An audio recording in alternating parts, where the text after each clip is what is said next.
I definitely will want to be able to support you guys because, like I said, it's right up my alley. It's right up a lot of council members' alley. We care about the workforce. So I love this meeting. I love the tour, and I think that it's time for us to kind of bring it back again. And I would like to see some sort of proposal, if you can, within a week. I'm here today because ultimately that's what we are elected to do. We're here to work. And even though it's not my district, we're still here to serve everybody in Jacksonville. And that's why I've told people many times, like, I don't really care what district you're in. We're here to serve everybody. One guy, he was recently released from prison, won the bid, started off with this push lawnmowers.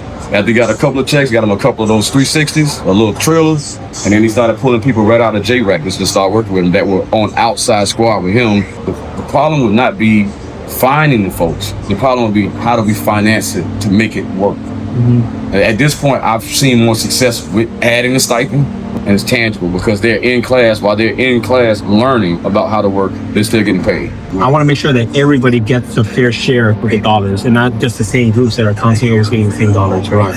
When you talk about the high needs, it's a need for them to earn some income.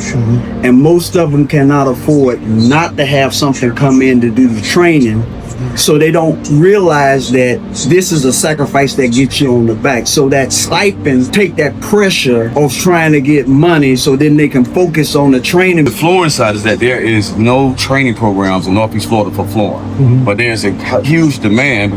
So without having those flooring techs right there, now there's a waiting list. But since we put those students in, they didn't even finish the 7-week internship before they were actually hired on permanent because they didn't want to lose them. Some of them went on a $20, $25 an hour. Yes. So the next shift with that was coming with the basic carpentry. So even basic carpentry with our students, they have the aptitude to do it, but they need to be taught how to do it. So what we've learned over the years is that it's not only doing the training, but we also got to get them in the mindset to be workable, to be good employees. Our programs are designed kind of like a microwave system that we can get them in, get them trained, get them motivated, get them locked on a particular skill set, and then get them to work. Now, the community shareholder partners are all working with the same concept. For the basic skill sets, they're going to get the OSHA from me, hazmat from me, HAZCOM, the forklift certification, NCCR, and a couple of other nationally recognized credentials to help them first and foremost with their resumes. The second half is the business, employability, and communication, because I want to make sure that they understand the importance of being on the job. It seems small, but we've lost students to where employers are like, I don't think they've ever worked before ever. You know, simple things like how do you clock in and clock out? So once we started from that scratch point, we've been able to move it on to the point where they become now productive. The ones that have gone on to start their own business, they come back and grab students. Get them to work with one of those employers, or get them to work in a paid internship role. Exactly.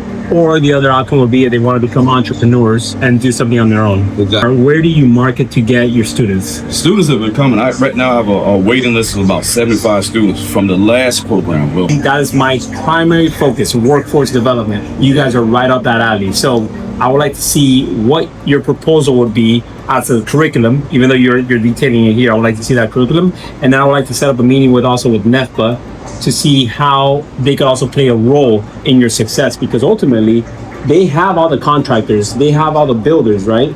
And so you're training individuals here. You could also set up a partnership with, now once they're trained, that's why they can now have employment with these other builders that they have. Put your request in, show me the proposal, and we'll see what we can do from there. I do know that there's an appetite, so something's gonna happen. I just don't know if it's gonna be 100% of that, 50% or 89%, I don't know. But definitely we have an appetite for this kind of work in the community, especially in a community that I feel needs this kind of work.